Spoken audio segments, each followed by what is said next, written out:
Bonjour et bienvenue sur Mizan TV. Nous recevons aujourd'hui François Burga, politologue, auteur de plusieurs ouvrages sur l'islam politique et spécialiste du monde musulman. Bonjour François Burga. Bonjour. Le bilan actuel à Gaza est de 9000 morts, dont 3800 enfants et plus d'1 million de déplacés. Vous vous êtes rendu à Gaza en 2019 et suivez de près la situation. Que pensez-vous de ce qui se passe actuellement? Je pense qu'il faut cadrer, parce qu'on entend souvent dire que c'est une guerre contre le Hamas, ou même le Hamas, dit-on à l'israélienne.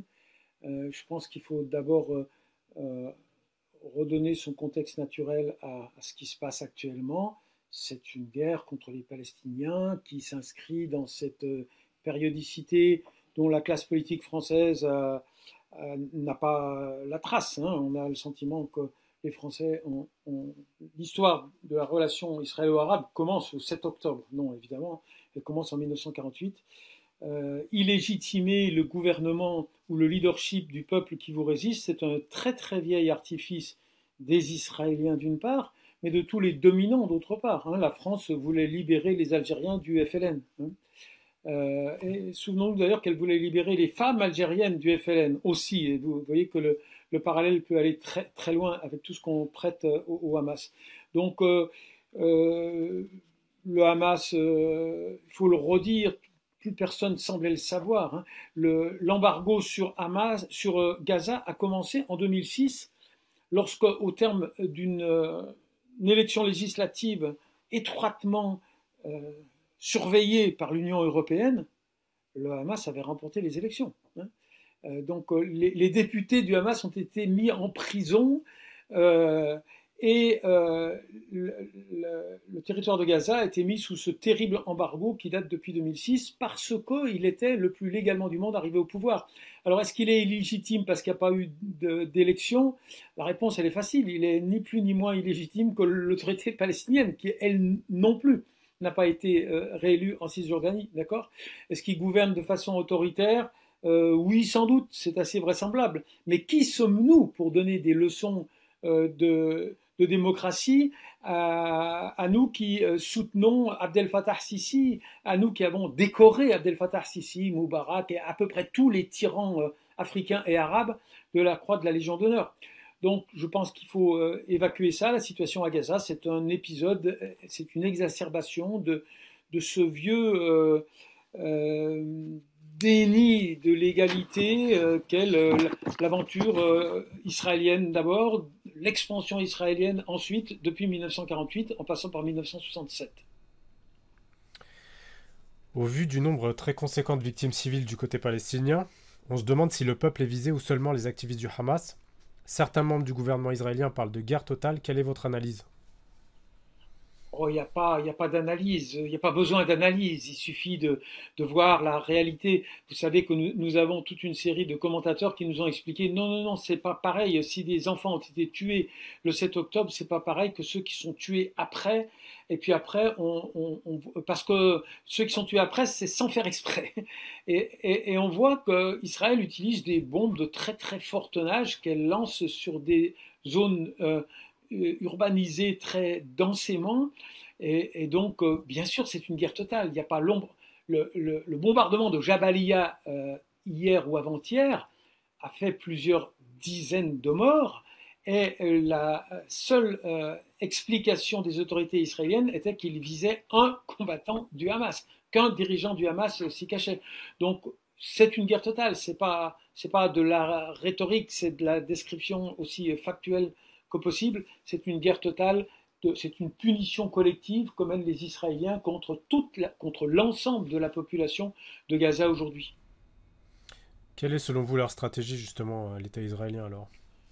Écoutez, je lisais tout à l'heure un éditorialiste américain qui disait j'en ai marre de m'entendre dire que le conflit israélo-arabe est compliqué.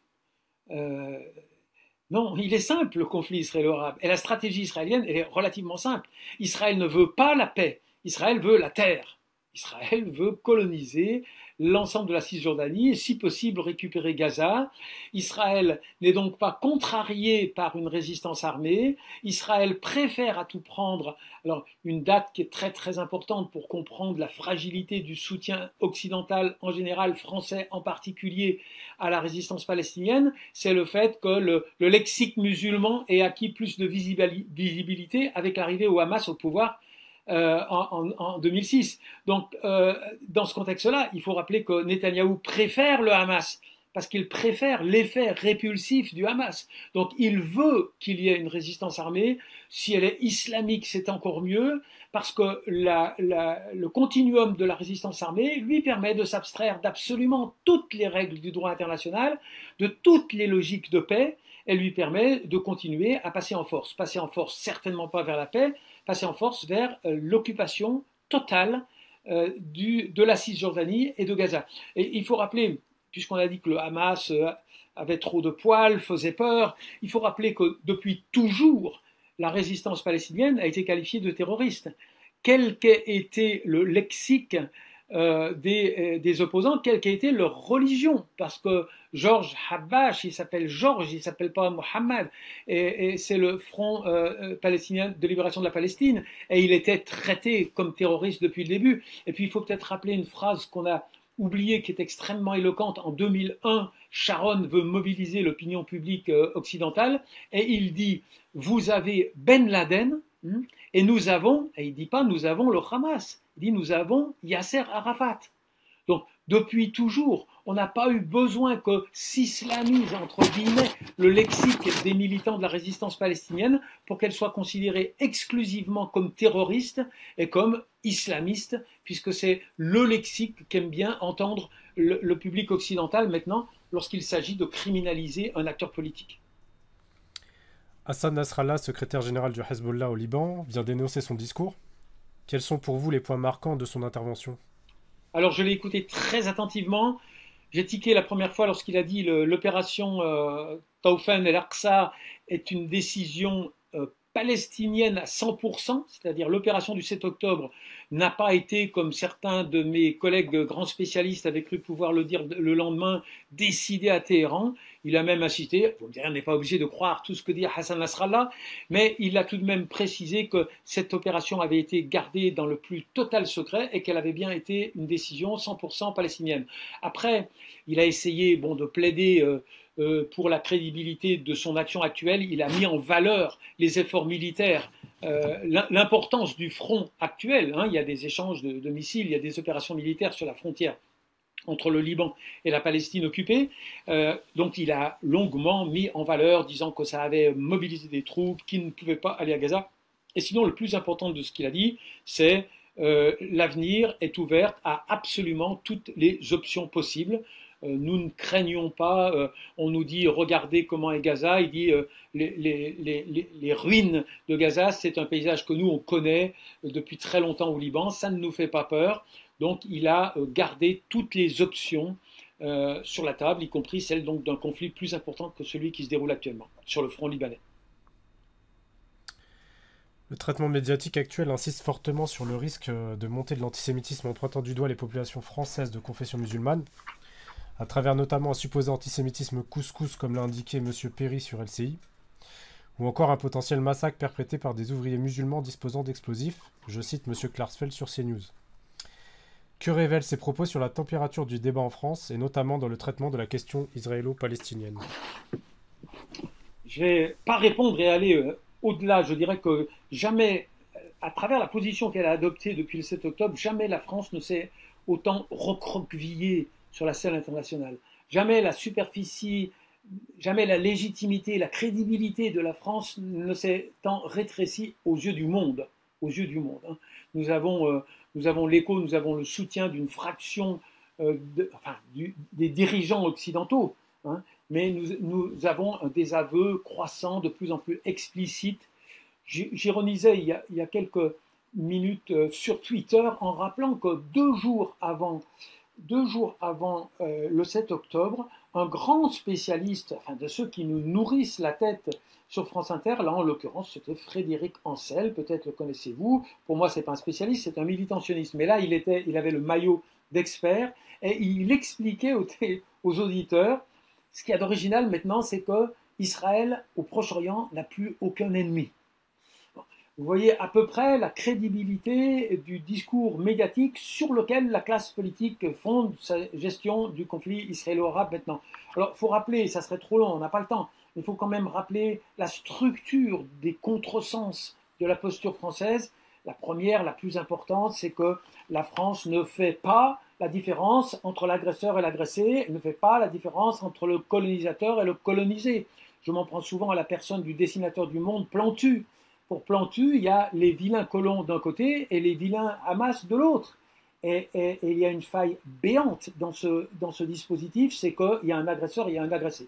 Il y a une autre disparité terrible de la logique gouvernementale, c'est que le discours politique français criminalise toute proximité de la religion musulmane avec le politique. Ça donne l'islam politique, hein, ça donne le frérisme, n'est-ce pas, mais on oublie qu'en face, hein, la pensée politique qui fonde l'existence même de l'État israélien est une pensée religieuse. Et on oublie que cette proximité religieuse, depuis l'arrivée de l'extrême droite ultra-orthodoxe au pouvoir, elle est devenue totalement explicite.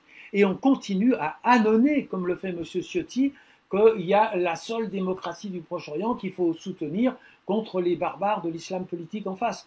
Donc, la position française, elle explose en vol lorsqu'on compare l'attitude vis-à-vis du conflit ukrainien, hein, et du conflit palestinien. La moindre des frappes russes est criminalisée, et c'est une bonne chose, il faut le faire, lorsqu'elle vise les Ukrainiens, et elle est totalement banalisée, euphémisée, lorsqu'elle touche les civils palestiniens parce qu'ils sont musulmans.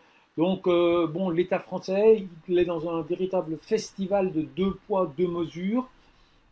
Pourquoi? On peut peut-être le dire, ce serait peut-être le cœur de ce que j'ai envie de dire. Comment se fait-il que cette position ait évolué au fil des années? Pourquoi? Parce que la dynamique qui traverse la population française en profondeur, c'est une dynamique de droitisation. Elle se focalise sur quoi? Sur la dernière couche de l'immigration qui a fabriqué le corps national. Elle est focalisée sur la composante musulmane de la population française. Qu'est-ce qui s'est passé en profondeur dans la société française?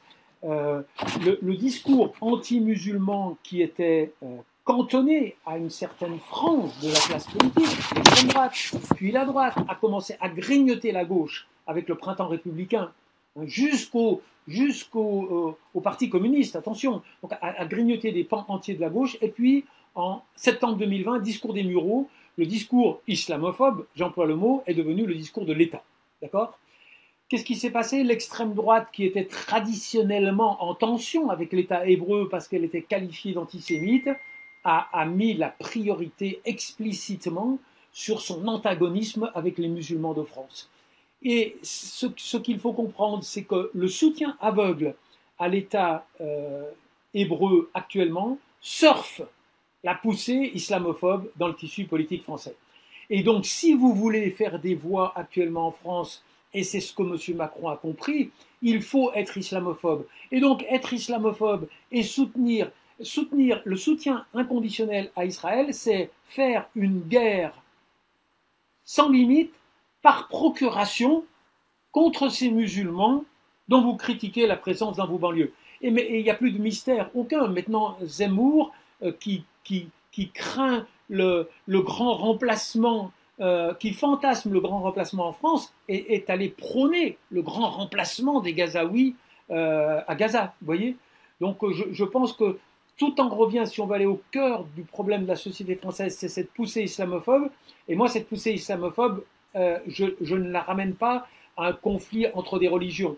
Je ne la ramène pas non plus à la spécificité de la laïcité française. On n'a rien contre l'islam. On a contre la présence d'une religion dans l'espace public. Ça, c'est le discours, c'est le prétexte. Pour moi, les vraies racines de cette poussée islamophobe qui permet de cimenter le soutien aveugle à ceux qui tuent des musulmans, les Israéliens, c'est un choc post-colonial. On est dans une logique, où la société française ne tolère pas que la quatrième génération de ceux qui ont été colonisés demande ses droits. Et quels droits elle demande? Tous ceux qui sont inhérents à sa nationalité, et elle demande le droit de participer à l'écriture de l'histoire de sa relation avec la société française. Et c'est ça, pour moi, le cœur du problème. Nous sommes dans un contexte post-colonial où la société française entend illégitimer les descendants des colonisés. Ils sont majoritairement musulmans, il faut les combattre. Il y a des gens qui les combattent à l'autre bout de la Méditerranée. Eh bien, c'est une espèce d'exutoire de l'islamophobie française, ce soutien aveugle à l'État d'Israël qui déshonore complètement, qui discrédite complètement ce pays qui entend ici et là se parer de la défense des droits de l'homme. Vous avez déjà rencontré des membres du Hamas à Gaza et travaillé sur le sujet depuis des années. Pouvez-vous nous informer sur leurs objectifs? Non, j'ai pas travaillé que sur les gens du Hamas, j'ai travaillé sur les courants islamiques d'une façon générale dans toute cette région du monde. Donc le Hamas n'a rien d'original.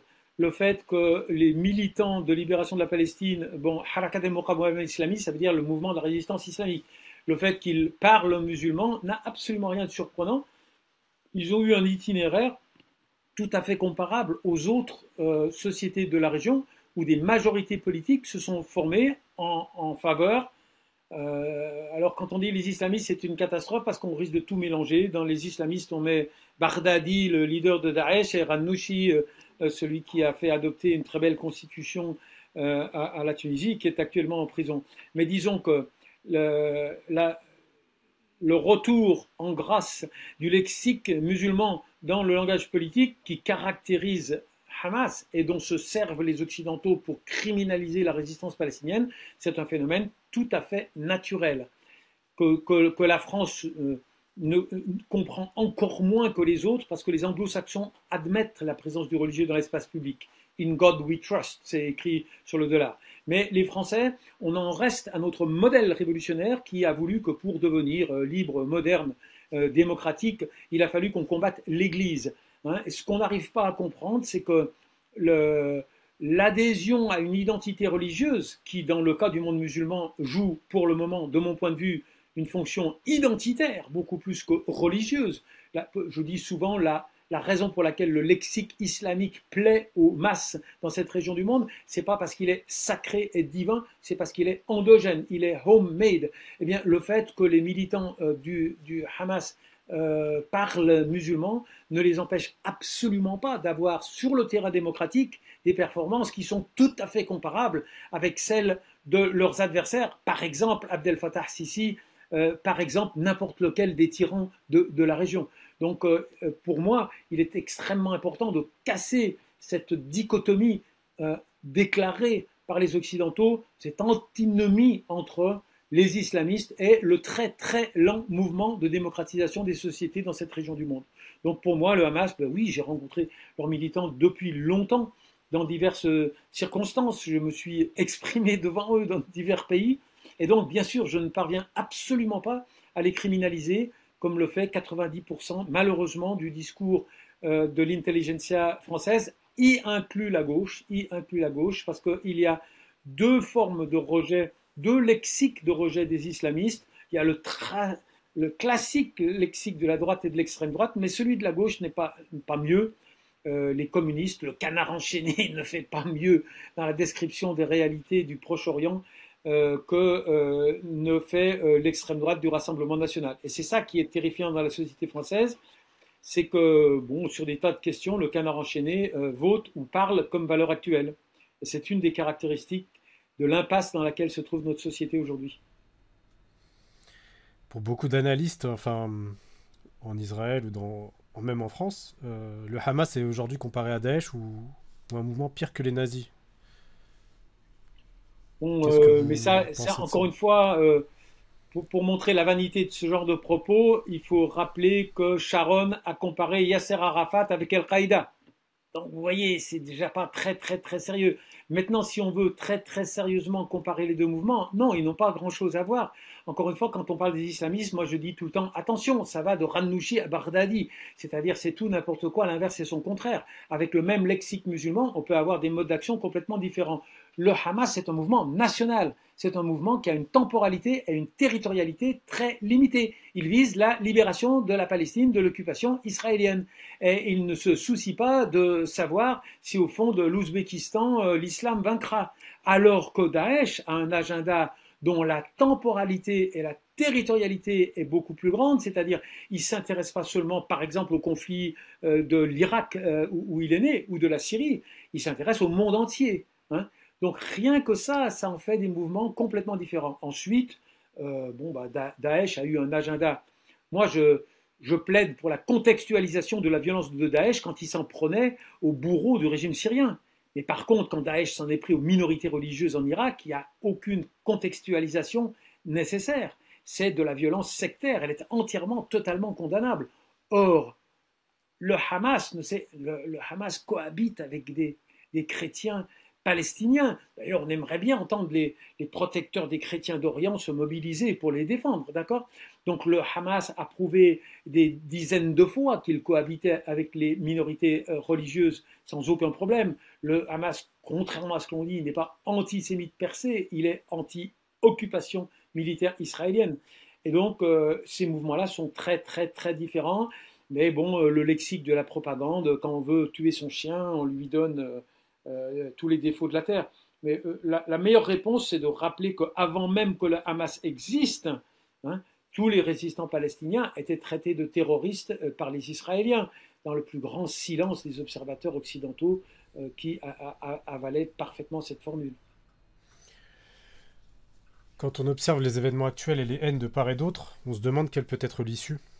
Selon vous, quel horizon se présente au peuple palestinien pour changer cette situation tragique? Moi, je suis très très optimiste pour les Palestiniens. Je le suis beaucoup moins pour les Israéliens. Voilà. Pour le reste, je laisse le futur aux devins, mais j'ai l'intime conviction que les Palestiniens vivront un jour libres sur leur terre. Israël est en train de rater année après année toutes les possibilités qui lui ont été offertes par les nombreux plans de paix qui étaient portés par des forces considérables, par l'amendement de la charte de l'OLP. Même le Hamas a fait des pas considérables dans la direction de l'acceptation réelle deux États. Eux, ils le refusent. Mais je pense qu'un jour viendra où les États-Unis ne seront plus capables d'assurer l'hégémonie militaire d'Israël, et ça sera peut-être là le turning point de ce très très long conflit. Il y a d'autres portes de sortie moins violentes, elles sont pour l'heure dans les mains des Israéliens et de leurs faux amis occidentaux, de ceux qui leur tolèrent tout, n'importe quoi et le pire, sans se rendre compte qu'ils ne les poussent pas vers une issue heureuse. Vous pensez que le rééquilibrage des puissances mondiales fera changer la situation au Proche-Orient? Ah oui, bien sûr. Moi, de temps en temps, je regarde du côté de la Chine. Je dis, si la Chine voulait lever le petit doigt, elle peut rétablir l'équilibre au Proche-Orient. Mais je regarde, souvent je m'exprime devant un public arabophone et musulman, et je provoque un petit peu à la fin. Je dis, vous savez, je me fais pas trop de soucis pour vous. Vous vivez des situations extrêmement difficiles en Syrie, au Yémen, partout, en Libye, mais grosso modo, je pense que vous allez dans la bonne direction. Alors que nous, les Occidentaux, Trump, Zemmour, si c'est cette direction-là que prennent nos sociétés respectives, eh bien je suis effectivement beaucoup plus pessimiste pour nous que pour eux. Merci François Burga. Merci à vous. C'est la fin de cet entretien. Je rappelle à nos auditeurs de s'abonner et de partager cet entretien. Et puis merci, et puis à très bientôt sur Mizan TV.